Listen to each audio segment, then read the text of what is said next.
এই দুনিয়ার জীবনকে অত বেশি প্রাধান্য দেওয়া যাবে না, কারণ এই দুনিয়ার জীবনটা হচ্ছে মরীচিকা। অনিশ্চিত এ পৃথিবীতে শুধুমাত্র দুটি বিষয়ই নিশ্চিত, জন্ম এবং মৃত্যু। আমরা এই পৃথিবীতে যেহেতু এসেছি, আমাদেরকে পৃথিবীতে চলে যেতে হবে, এবং সেটা কখন আমরা কেউই বলতে পারি না। আমরা বলি না যে আজ যেমনটা চলছে চলুক, কাল আমি নিজেকে শুধরে নেব। আজ খারাপ কাজের সাথে যুক্ত আছি, ঠিক আছে, কাল তো পরিবর্তন হয়ে যাব, কিছুদিন পরে নিজেকে পাল্টে ফেলব। বিশ্বাস করো, এটা তখনই আমাদের মুখে মানাতো যখন আমরা আমাদের আগামী কাল নিয়ে নিশ্চিত থাকতাম, যখন আমরা এটা জানতে পারতাম যে কখন কবে আমরা এই পৃথিবী থেকে চলে যাব। একজন সুস্থ স্বাভাবিক মানুষ যে সকালে ঘুম থেকে উঠে কাজে বেরিয়েছে, হঠাৎ করে তার হার্ট অ্যাটাক হয় এবং সে মারা যায়। একজন মানুষ যে তার জীবনে একটু আনন্দের উদ্দেশ্যে হয়তো রাস্তায় বেরিয়েছে কোথাও ঘুরতে যাবে বলে, রাস্তায় অ্যাক্সিডেন্টে তার জীবন চলে যায়। এমন অহরহ ঘটনা কিন্তু আমাদের আশেপাশে ঘটছে, আমাদের সামনে ঘটছে। এরপরেও যদি আমরা এটা না মানি যে এই দুনিয়ার জীবনটা অনিশ্চিত, এখানে কোনো কিছুই পার্মানেন্ট নয়, আমরা এসেছি চলে যাওয়ার জন্যে, কিছু সময়ের জন্য এই পৃথিবীর মেহমান হিসাবে আমরা এই পৃথিবীতে অবস্থান করছি, যদি আমরা এই বিষয়গুলোকে মানতে না পারি, তাহলে কোথাও না কোথাও আমরা কোনো না কোনো ভুল তো করছি। দুনিয়ার জীবনটা যে কি জিনিস সেটা তারাই বলতে পারবে যারা আল্লাহর পথে পরীক্ষার সম্মুখীন হয়েছেন, যাদের জীবনে একটু সমস্যা বেশি আসে, যারা একটু খারাপ সময়ের মুখোমুখি বেশি হয়ে থাকে। আপনি দেখবেন এখানে একই স্থানে কেউ হাসে তো কেউ কাঁদে। হসপিটাল তার বাস্তব উদাহরণ। হসপিটাল এমন একটা জায়গায় যেখানে কেউ হাসে যখন কেউ সুস্থ হয়ে বাইরে বেরিয়ে আসে, অথবা যখন কারো কোনো সন্তান জন্ম নেয় তখন সে হাসে এবং আনন্দের সহিত সেখান থেকে বেরিয়ে আসে। অথচ ঠিক একই স্থানে কিছু মানুষ কান্না করে নিজের আপনজন, নিজের আত্মীয় স্বজন হারানোর কারণে। অর্থাৎ এই যে পৃথিবীর খেলা, এটাকে আমরা বুঝতে চাই না, বুঝতে পারিও না। সেই জন্য হয়তোবা আমরা আমাদের রবকে গুরুত্ব দিই না। সেই জন্যই হয়তোবা আমরা বলি যে পরিবর্তন হয়ে যাব, কিছুদিন পরে গিয়ে পরিবর্তন হব। বিশ্বাস করুন, আপনার এই কথাগুলো সম্পূর্ণ সত্য হতো যদি আপনি এ বিষয়ে নিশ্চিত থাকতেন যে সত্যি কিছুদিন আপনার হাতে আছে। আপনি নিজেই হয়তোবা দেখেছেন, পৃথিবী নিয়ে আমাদের পরিকল্পনার শেষ নেই, ভবিষ্যৎ নিয়ে আমাদের পরিকল্পনার শেষ নেই, আমাদের দুশ্চিন্তার শেষ নেই। কিন্তু আমাদের ভবিষ্যৎ কি বলে? যে আমরা এই পৃথিবী থেকে চলে যাব, একদিন এই দালান বাড়ি ছেড়ে আমাদের ওই মাটির ঘরের মধ্যেই যেতে হবে, এবং ওটাই আমাদের আসল ঠিকানা হবে। আসলে এগুলোকে আমরা অনুভব করি না, আমরা কল্পনাও করি না। যদি এই সকল বিষয়গুলোকে আমরা কল্পনা করতাম, তাহলে হয়তোবা নিজেকে পরিবর্তন করার প্রতিজ্ঞা নিতাম, তাহলে হয়তোবা রবকে গুরুত্ব দিতাম, রবের রাস্তায় নিজেকে ফিরিয়ে আনার চেষ্টা করতাম। আপনার কাছে অনুরোধ করব, বোঝার চেষ্টা করুন, বাস্তবতাকে বোঝার চেষ্টা করুন। অনিশ্চিত এ জীবনে নিশ্চিত একটা জিনিসই, সেটা হচ্ছে আপনাকে এই পৃথিবী থেকে চলে যেতে হবে। আমাদেরকে এই পৃথিবী থেকে চলে যেতে হবে। আমরা ক্ষণিকের অতিথি মাত্র। এই পৃথিবীতে কিছুদিনের জন্য এসেছি, কিছুদিন পরে চলে যাব, এবং এই স্বল্প সময়ে আমাদের হয়তোবা স্বাধীনতা দেওয়া হয়েছে যে আমরা কি করব। কিন্তু যদি খারাপ কিছু করি তাহলে তার জবাবদিহি করতে হবে, আর যদি ভালো কিছু করি তাহলে তার জন্য আমাদেরকে পুরস্কৃত করা হবে। দয়া করে বাস্তবতাকে বোঝার চেষ্টা করুন। দুনিয়ার মরীচিকা থেকে নিজেকে একটু বাইরে বার করে আনার চেষ্টা করুন। এখানে মুহূর্তের মধ্যে আল্লাহ পাক ইহকাল পরকালের ফয়সালা করে ফেলতে পারেন। আপনি যে আপনার ভবিষ্যৎ নিয়ে চিন্তিত, কোন ভবিষ্যৎ নিয়ে ভাবছেন? সুদূর ভবিষ্যৎ নিয়ে যদি ভাবেন তাহলে আপনার ঘুম উড়ে যাবে। আমি কোন ভবিষ্যতের কথা বলতে যাচ্ছি সেটা নিশ্চয়ই আপনি বুঝতে পারছেন। সত্যি বলতে আমাদের কাছে দুটি অপশানই আছে, ভালো অপশানও আছে, খারাপ অপশানও আছে। আমরা চাইলে ভালো কিছুকে নিজের জীবনের অংশ বানাতে পারি, আমরা চাইলে খারাপ কিছুর সাথে নিজেকে যুক্ত করতে পারি। হয়তোবা আমাদের এই স্বাধীনতা দেওয়া হয়েছে বলেই আমাদেরকে প্রশ্ন করা হবে, আমাদেরকে জবাবদিহি করতে হবে, আমাদের বিচার হবে। আমাদের মধ্যে অনেকেই আছে যারা সারা জীবন দুনিয়ার পিছনে ছুটেছেন, কিন্তু শেষ বয়সে গিয়ে কিছুই পাননি। তার কারণ আছে, কারণ এই দুনিয়ার জীবনটা হচ্ছে মরীচিকা। এখানে যেদিকেই যাবেন সেদিকেই ধোঁকা। এখন হয়তোবা এটাকে আমরা অনুভব করতে পাচ্ছি না, কিন্তু একটা নির্দিষ্ট সময় অতিক্রম করার পরে আমরা ঠিকই মনে করব, আমাদের ঠিকই মনে হবে। তবে কি বলেন তো, আমাদের সব থেকে বড় সমস্যা হচ্ছে আমরা অনেক দেরি করে ফেলি। একটু খেয়াল রাখার চেষ্টা করবেন যেন দেরি না হয়ে যায়।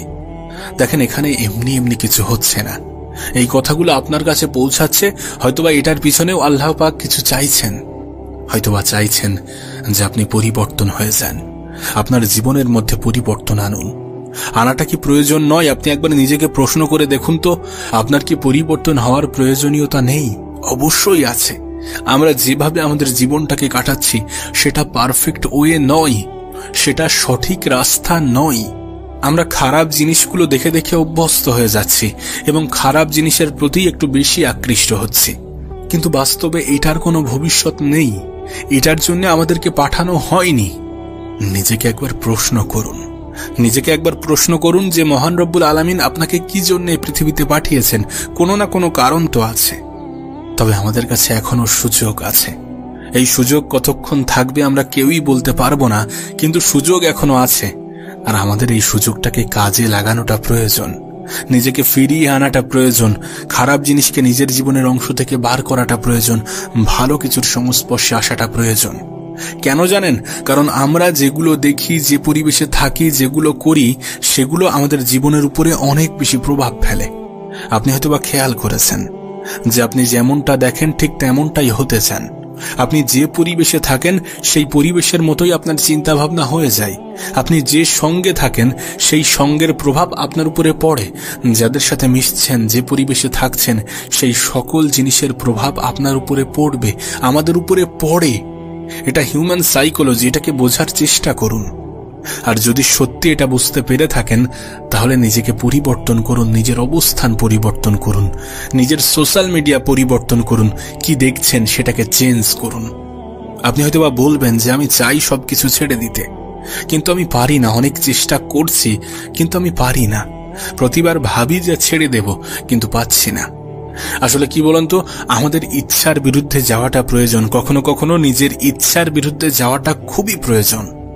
যদি আপনি আপনার মনের ইচ্ছার বিরুদ্ধে কখনো কখনো না যেতে পারেন তাহলে নিজের উপরে কন্ট্রোল আনতে পারবেন না, নিজেকে কন্ট্রোল করতে পারবেন না যদি ইচ্ছার বিরুদ্ধে না গিয়ে থাকেন।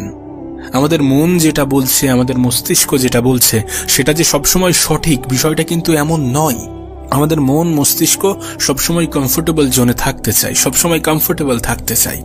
আর দেখবেন আমরা খারাপ জিনিস করতে যেন একটু বেশি মজা পাই। সেই জন্য আমাদের মন বারবার এটা বলে, বোঝাতে চাই যে খারাপ জিনিসগুলো করো। কিন্তু যদি আমরা আমাদের নিজেদের উপরে কন্ট্রোল আনতে চাই তাহলে মনের ইচ্ছার বিরুদ্ধে যাওয়াটা প্রয়োজন। যদি আমরা নিজেদেরকে পরিবর্তন করতে চাই তাহলে ইচ্ছার বিরুদ্ধে যেতে হবে। যদি মরুচিকার পিছনে না ছুটতে চাই তাহলে মনের ইচ্ছার বিরুদ্ধে যেতে হবে। আসলে আমরা এটা ভুলে গিয়েছি যে আমাদেরকে এগিয়ে যেতে হবে রবের ক্ষমার দিকে। সেটাই আমাদের কর্তব্য, সেটাই আমাদের গন্তব্য। রবের কাছে ক্ষমা চাওয়া উচিত, আমাদের আল্লাহর কাছে ক্ষমা চাওয়া উচিত। কারণ আমরা এই পৃথিবীতে যেগুলো করছি সেগুলোর জন্য আমাদেরকে এই পৃথিবীতে পাঠানো হয়নি। আমাদেরকে পাঠানো হয়েছে তানাকে স্মরণ করার জন্য, তানার ইবাদত করার জন্য, পৃথিবীর জীবনের সাথে ব্যালেন্স রেখে রবের শুকরিয়া আদায় করার জন্য, দিনের রাস্তায় চলার জন্য। আসলে আমরা এটা বুঝতে চাই না, আমরা এটা বুঝতে পারি না যে আমাদেরকে স্বাধীনতা দেওয়া হয়েছে পরীক্ষা নেওয়ার জন্য, আমাদেরকে স্বাধীনতা দেওয়া হয়েছে আমাদেরকে একটু যাচাই করার জন্য। আর যদি আপনি আমাদের স্বাধীনতার অপব্যবহার করি তাহলে রব কি খুশি হবেন? কখনোই কিন্তু তিনি খুশি হবেন না। কারণ তানার এক্সপেকটেশন আছে আমাদের প্রতি। তিনি চান যে আমরা ভালো কিছুর দিকে আকৃষ্ট হই, তিনি চান যে আমরা ফিরে আসি। আপনি ফিরে আসুন, এটাই হয়তোবা আপনার রব চান। সেই জন্যই হয়তোবা আপনার কাছে এই বার্তাগুলো পৌঁছাচ্ছে। দুনিয়ার মরুচিকা থেকে নিজেকে একটু বার করে আনুন। বিশ্বাস করেন, আপনার জীবনটা অনেক বেশি মূল্যবান, আপনার সময়টা অনেক বেশি মূল্যবান।